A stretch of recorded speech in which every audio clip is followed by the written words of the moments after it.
Unit প্রতি 8 টাকা 28 পয়সা করে নেয়, plus area charge, GST charge, metre charge. এইসব চার্জ সরকার আমার কাছ থেকে কি কারণে নেয় এটার কোনো জবানবন্দি আমরা মন্ত্রী দেন না।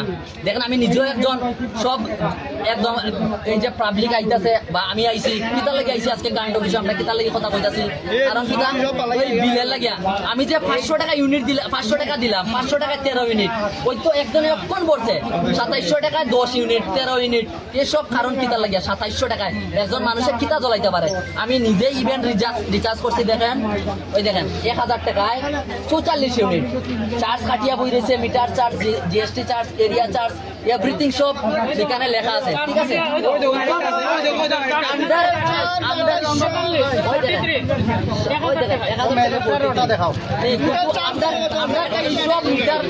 স্মার্ট মিটার লাগানি পড়তে প্রবলেম হয়,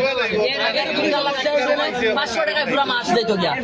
এখন আমরা কিতা কইছে আপনার যে কাঞ্চনবাড়ি এলাকার যে তোমার কারেন্ট অফিসের মেইন ম্যানেজার আসলো, তাই কইছে কিতা যে অনেকে মানুষের টুকটুক চার্জ দেয়। হ্যাঁ টুকটুক চার্জ দেয়, এটা বলে নিয়ম না, বেআইনি বলে টুকটুক চার্জ দেওয়া, এটা কোনো মানে ইলিগাল কথাবার্তা কি গেল লাগিয়া। প্লাস গভর্নমেন্ট সারা কিতা টুকটুক সার্ভিস দিতেছে, গভর্নমেন্ট সহমত সারা, গভর্নমেন্ট সার্টিফিকেট সারা, লাইসেন্স সারা, ইন্স্যুরেন্স সারা, প্লাস এভরিথিং সব সারা কিতা গাড়ি দিতেছে। এখানে কতজন গ্রাহক তোমরা এখানে জড়ো হয়েছে? আমরা তো অনেক 200 মানুষ হইব, 200 মানুষ। আচ্ছা, কাঞ্চনবাড়ির বিদ্যুৎ অফিসের যারা কর্মকর্তা রয়েছে তাদের সঙ্গে তোমরা কথা বলছো? কথা হয়েছে, আমরা প্রথম গিয়া ম্যানেজারের লগে কথা কইছি বিগত 3 মাস ধরে।